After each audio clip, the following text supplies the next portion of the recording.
Okay, video is about Chris Eubank Jr. versus Billy Joe Saunders.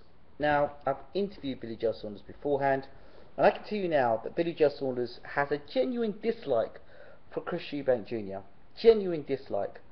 Now, I've made my points quite clear about Chris Eubank and his son Jr. And I used to train in Brighton. I told you before. I used to box. I spoke to Chris a lot of the times, and I used to see him on my runs. I was running along the Brighton beach. And like I said before, Chris Eubank Sr. is so proud of his achievements and so proud of the Eubank name. There is no way in hell that Chris Eubank Sr. is going to allow his son to go in the ring and make a mockery of his name. Never mind him as a boxer or him as an individual. The fact that he would bring embarrassment and shame to the Eubank name, ooh, that's not good. I told you, I said it to everyone, and they probably thought I was taking the mickey or trying to be funny. I didn't know what I was talking about. I said Chris Eubank Sr. would rather see his son take a pounding in the ring by a heavyweight or by somebody who beat the shit out of him first, turn his back and see that happen, and know his son can take a beating before he'd ever put him in the top 5. So, and I can tell you firsthand the psyche. If you've never boxed before, you won't understand what I'm saying. But when you go in the ring and you've been sparring against guys that are physically bigger, physically stronger, and technically decent as well, and you haven't trained well, or you've trained very well, and you having to spar against guys that are bullying you around the ring, physically beating you up, pounding you, and like just the jab alone is pushing you halfway across the ring. When you actually get to fight guys your own weight division, you don't care. Chris Eubank Jr. never had a great amateur record, so I've been told, whereas Billy Joe Saunders had a decorated amateur career. So if you're talking about those two guys as amateurs, there's no contest. If you're going to talk about those guys as pros and achievements, again, there's no contest. Billy Joe Saunders, British, Commonwealth, European, and a step away from world title shot. Billy Joe Saunders, why are you taking a backward step against a novice? What do you gain? Surely there's more risk than reward by stepping backwards to face Chris Eubank Jr. If you were to lose to Chris Eubank Jr., you've said a lot of things that have put you under a lot of pressure. Your dad would beat you with a chain, you'd retire, you've called him Eubank, you've called him a bum, you've said he's shit. So if you get beat by a guy that you've totally destroyed, there really is no comeback. I mean, really, no comeback. It's the sort of pressure that you've put on yourself that I'm not sure if you've put on yourself on any other fight so far. And why? Eubank Jr. is not a world title shot. You beat Eubank Jr. You're supposed to beat Eubank Jr. You don't beat Eubank Jr. Now, I like Billy Joe Saunders. Of recent times, though, and the things I've seen of him, recent times, not been impressed.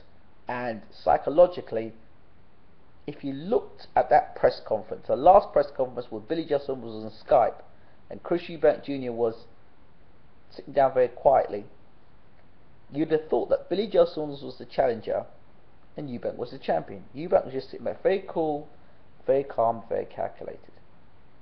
Whereas Billy Joe Saunders was ranting off and shooting, saying all sorts of things, very frustrated, very angry. If you're the champion, and you know you're going to win a fight, and you know you've got a beating of somebody, you don't have to rant and rave about it. You say, make the date. Does the fight need promoting? I don't think so. Eubank Jr. is a character within himself. Chris Eubank's involved. So, what's Billy Joe Saunders have to jump up and down about? He doesn't. He's the champion. So as a champion, he just says, you know what? I know I can beat you. I'm going to beat you. No.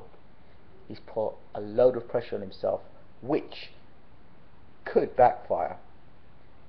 there are other things to take into the equation as well. Chris Eubank Jr., why is he taking this fight before he fights Billy Joe Saunders? Most people say, oh well, he could get injured. Yes, that's a logical thing to say, and it's not a stupid thing to think. But have a look at this. Chris Eubank Sr. fought a whole load of nobodies, according to Nigel Benn. And do you remember what Nigel Benn was saying about him? Do you remember how much fury Nigel Benn had towards Chris Eubank? And Chris Eubank was as cool as a cucumber. And then, do you remember the fight he had before he fought Nigel Benn? It was a 30-second blowout against a man called Dos Santos. Do you remember that fight? I think Eubank walked out, set the ring, walked out, boom, overhand right, and Dos Santos got knocked out. Nazim Hamid was a young boy at the time, his jaw was like this. And Eubank looked at the camera and posed as if to say, I'm ready for you. Is Eubank, that was Eubank Sr., is Eubank Jr. looking to do the same thing? Knock a guy out, spark out cold in the first round, and then look to the camera and say, I'm ready? Is this fight, Eubank Jr. versus Billy Joe Saunders, Nigel Benn, and Chris Eubank all over again? Billy Joe Saunders believes that the Eubanks are running from them. Okay? Chris Eubank Sr. says, no, we're running to you. I'd be asking myself a question. I'm British, Commonwealth, and European champion. Why the hell do you have such confidence you can beat me? And don't even get caught up in the whole thing about Billy Joe Saunders finding out that Chris Eubank Jr. was going around asking questions about how Billy Joe Saunders looks in sparring. Don't worry about that. I believe that's a ploy from the old man. The old man's a sly, wily old fox. You can't trust that Eubank. Eubank probably said to his son, you know what? Go talk to Jim McDonnell. Go and ask Jim McDonnell about Billy Joe Saunders. If you get information, that's a bonus. If not, doesn't matter. Because at the end of the day, that's going to make Billy Joe Saunders think that you're scared of him. False sense of security. Before fight night, Billy Joe Saunders' head is going to be messed up. I'm telling you. Look at the way he's behaving at the moment. For a champion, losing his rag so easily. If you can lose your rag so easily now, and we haven't even got to fight night, what are you going to do on fight night? Billy Joe Saunders is a good boxer. He's a slick boxer.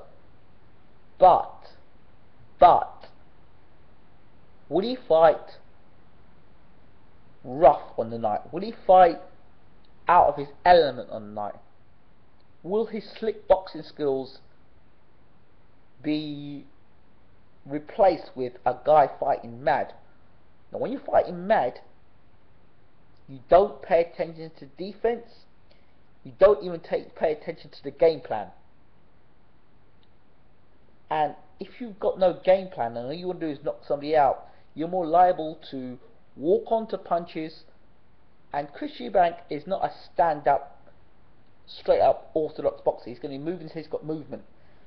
Moves his feet. He's got an unorthodox style. So how do you prepare for somebody like that? Nobody really knows how good Chris Eubank Jr. is. Nobody. Apart from Chris Eubank Sr. And that's the fascinating thing about this fight. I said it before, and I'll say it again. What are you doing, Billy Joe Saunders? What are you doing? Why are you taking this fight? It's pointless. You don't need Eubank Jr. Eubank Jr. needs you. I don't understand it. Where's Eubank ranked as a British champion for the British title? Where's Eubank ranked for the Commonwealth title? And more to the point, where's Eubank ranked for the European title? So, at the end of this fight, Eubank can be British, Commonwealth and European champion. And where does that leave Billy Joe Saunders? That's the question. And have they really considered this? Is Billy Joe Saunders tight at middleweight? Is he struggling to make the weight at middleweight? Are they gambling on something? And let's add the last element to this fight. Jimmy Tibbs trains Billy Joe Saunders. Ronnie Davis trains Chris Eubank Jr.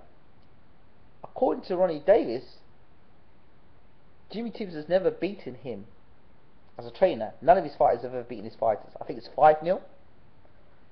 Not good.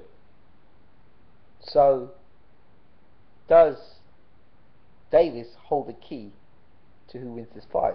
Clearly, it's both guys have got to fight, but trainers probably know how other trainers train.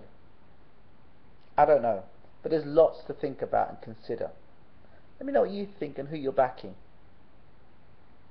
Again, if you looked at this fight based on what they've achieved so far, it'd be like Man United wanting to leave the Premiership and play in Scotland. Okay? Yeah, it'd be like that.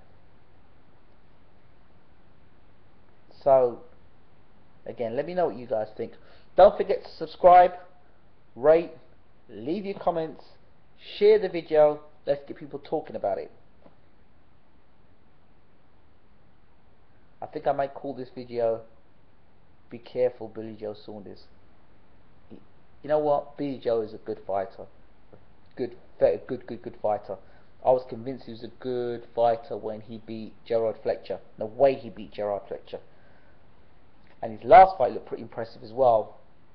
But I'm not so sure about this fight. I'm not so sure. And if he were to lose this fight, what would he be saying to Frank Warren afterwards?